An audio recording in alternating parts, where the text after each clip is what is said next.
What's up, everyone? DKRACK here.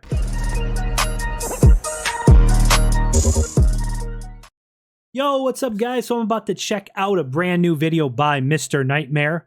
I think it was just dropped yesterday, as I'm reacting to this on May 18th. I think it just dropped yesterday. Could be wrong, but it says text conversations with disturbing backstories. Like always, guys, link to original video down below. Go check out Mr. Nightmare. But here we go. Let's check it out. Text with disturbing backstories. Oh! On March 4th, Number 2022, these were the texts 21-year-old college student Gavin received after getting home from a night out with friends. Mr. Gavin. Hey, is this Gavin? Yes, who's this? It's Alex. Where you at? Send your location. Who the hell's Alex? At home, what happened to you? What number is this? I'm using my friend's phone. We're stranded at the bar. Can you call us an Uber to your house? Can I already tell you right now, this is going to be a damn setup. Send your location and be like, who the hell is that? I'm not sending you my location. What? Why don't you just do it? Dude, my app isn't working. Just figure it out. I don't even know what that means. Just send your address. No. Gavin was out with his friends Alex and Omar, and they were last with each other at a bar in Dallas called Parliament. The trio was getting ready to wrap up the night, but Alex stayed behind when he saw other friends at the bar. So Gavin and Omar went home, and about an hour passed with no contact between the three. That was when Gavin received the text from the random number, and as you see, they claimed to be Alex using his friend's phone. Alex had lost his phone, and he was using his friend's phone, who Gavin apparently— Guys, I'll tell you right now what happened. This Gavin's friend Alex probably had his phone stolen, and then they looked through the contacts and got Gavin's number, and now some random person is texting Gavin, pretending to be Alex. This is getting confusing. And they want Gavin to turn on his location or get his address, so then they can go rob or do God knows what to Gavin. That's exactly what's happening. He had never met before. He was asking Gavin to call him an Uber, since according to him, it wasn't working on his phone. Gavin refuses, basically noting how silly that sounds, and tells him to call his own. The conversation picks up here, where Alex agrees to apparently call his own Uber and asks for Gavin's address.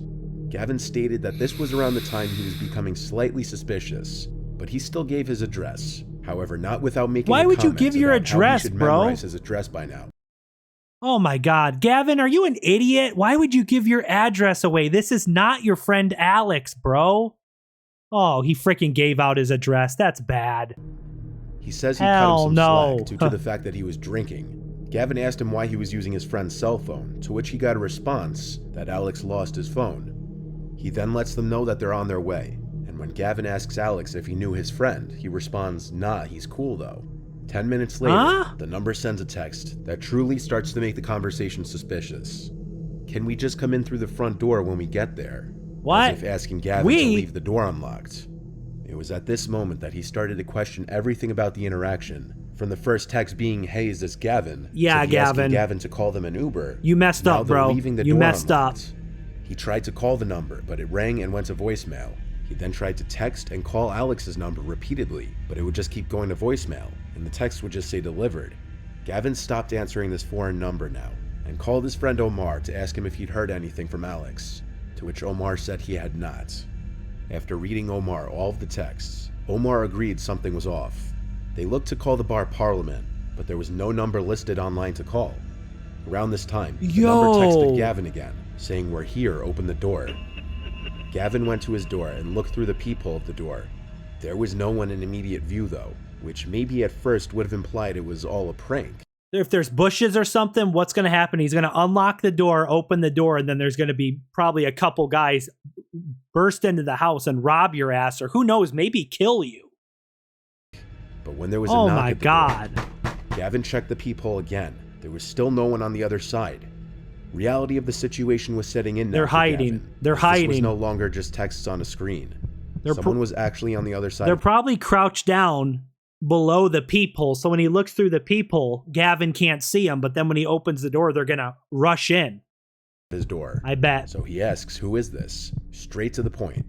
They reply with simply, LOL. Gavin asks again, who is this? And they reply, open the door. So instead of answering again, Gavin calls the police. The knocking persists for a few minutes, in long intervals. Then it stops for good when the person or people on the other end realize Gavin was onto them. Gavin went on to DM one of Alex's friends who he was hanging out with after he and... No, dude, me and Alex Scott were jumped outside walking home by these black dudes. They stole our shit, Alex. Lost his phone.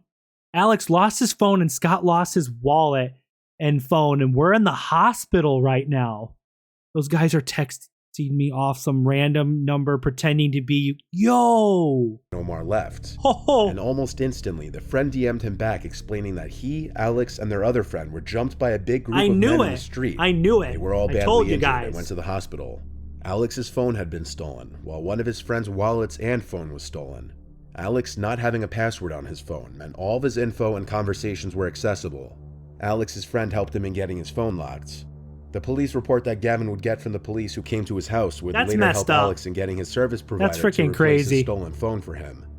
The lack of a password on the phone meant the thieves were able to gain information such as Alex and Gavin's conversation, where they would deduce that Gavin was home alone and an easy target. Yep. So if Gavin didn't catch on to the suspicious situation, he may have been opening his door to 2 or more people ready to attack him too and rob his house. I told you guys. That was being used to text Gavin turned out to be another stolen phone, therefore didn't help in finding the thief.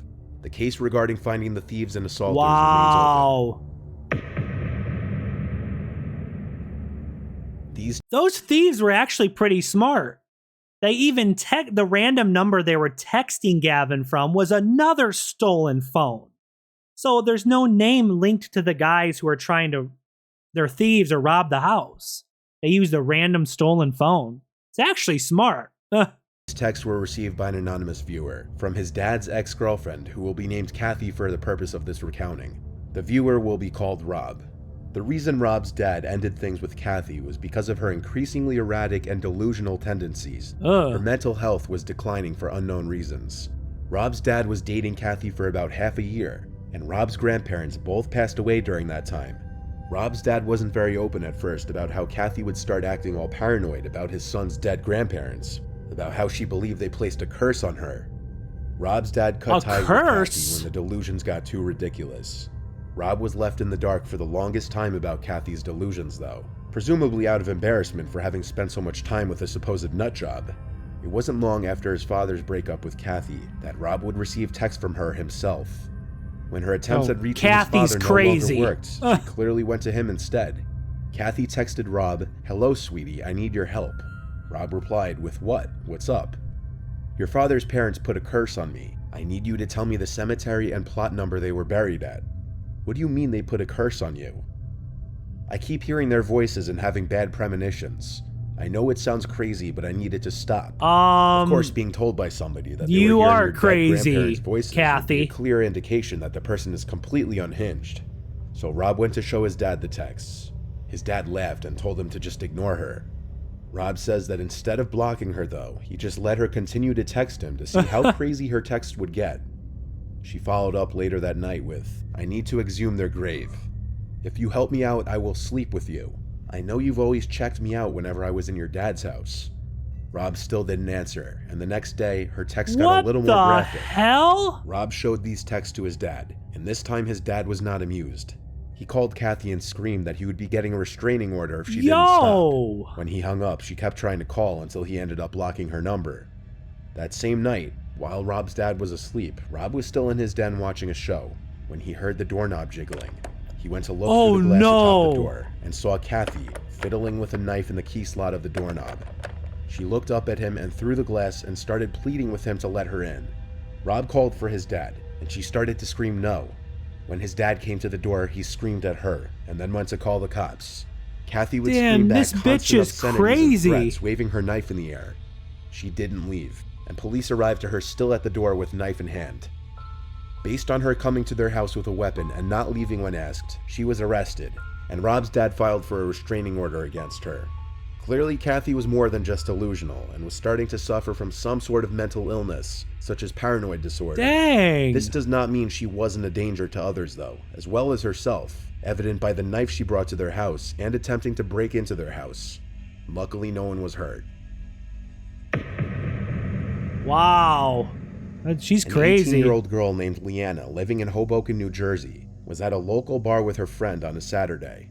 That's when she got a notification that someone was trying to send her a message on Instagram. Usually people disregard these message requests, as they're messages from people you don't follow back on Instagram. Or scam accounts. Those message requests are 9 times out of 10 men sending them flirtatious and often creepy messages. Yep. A lot of people don't ever check these messages, but sometimes when you get that notification that someone sent you a message request, curiosity gets the better of you. In this case, Leanna opened the DM, and it was from some random account with no profile picture and no followers, asking her if she was at McSwiggin's, a local bar in Hoboken. Right away, this is cause for alarm, of course, because this would be coming from someone who knew where she was at that exact moment. That's like someone a stalker. Intentionally using a fake Instagram account. A stalker. Leanna follows with, "Yes, who's this? You look good in that pink top. Aren't you 18 though? Shouldn't be in a bar. I won't tell anyone though. Who is this? Just a guy who thinks you're really attractive." By this point, Leanna assumes it's a prank by someone she knows and asks who's messing with her. The person replies it's This neither has of to the be names she John just or mentioned. Rebecca. Upon Leanna asking for a selfie, the person replies, "Can't." The girls look around the bar for anybody that could be alone, mainly an older, predatory-looking man. They saw a few men that appeared to be alone sitting at the bar. None of them were eyeing the girls, though. That's when she says, "Okay, bye, we're leaving." Moderately uncomfortable, the two girls leave the crowded bar and start walking. They go to another bar nearby, That's which is creepy. far less crowded than the first. They sit at the bar and order a few drinks, looking for young guys to talk to. When Leanna's phone vibrates again, and she gets another creepy message from the person. It said, "This is my favorite bar, good choice." Leanna shows her friend the message, and then the two start looking around the bar for someone who could be sending the messages. And as if he was looking to be found out, Leanna saw a man sitting on the bar stool closest to the door, looking at her with a blank, wide-eyed expression. She says the best way she could describe his appearance was the killer from the movie The Lovely Bones, mainly because of his glasses, hair, and mustache. They made extended eye contact, to the point that it seemed the man was outwardly trying to be creepy, making it obvious who he was. The girls asked the bartender for help. They showed him the DM she was getting and then pointed at the man, who in response to being pointed at, started looking around the room, in any direction but towards the girls. The bartender went over and told the guy in a loud, commanding voice to leave the bar without question, threatening to kick his ass if he didn't leave the girls alone. Damn. The man left the establishment, surely feeling at least some sense of embarrassment, as anyone would. Oh no, this story's not over yet, though. I hope this guy doesn't like follow the girls home. Leanna and her friends stayed at the bar for about half an hour, only to avoid running into the man outside. But Leanna says their mood to stay out was gone after that creepy encounter, and they just wanted to know who that was, or how he knew Leanna and where she was at that moment. When the girls left, they began walking home. They were on 2nd Street, a quiet one-way road, especially at the hour they were walking. He's probably following They them. were being mindful of their surroundings, making sure they weren't being followed. But even when you think you're aware of your surroundings, the unexpected you never can know. always happen. Leanna and her friend heard running footsteps from behind them out of the blue, and there was no time to react before the man grabs Leanna with one arm around her face and mouth and the other around her waist. He picked her up as she tried to scream and fight, and of course her friend did the screaming for her and continued to hit at the man. The commotion caught the attention of people from around the corner, and a few people came to the scene. The man released his grip from the girl and walked away quickly. Nobody went after the man. The girls called the police there on the spot.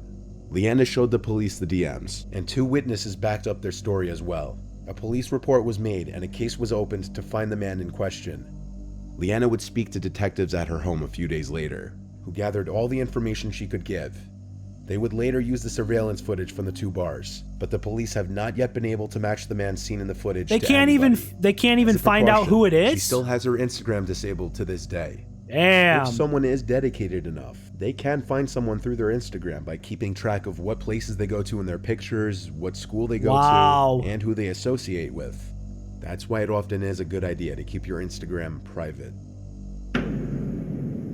Damn, guys, I haven't used Instagram in probably 2 or 3 years. I know a lot of people are into Instagram. I don't know. I more use like Twitter, Facebook, obviously YouTube, but and TikTok. I'm not a big fan of Instagram. I don't know why. Guys, this was Text Conversations with Disturbing Backstories. Hope you guys enjoyed this reaction. If you did, make sure and smash the like button. Subscribe to my channel if you're new. Leave a comment down below. If you want to help support the channel, send a super thanks down below. It's the heart, the little heart that says thanks, or become a channel member. Click the join button down below. But thanks for watching, guys, and until next time, peace.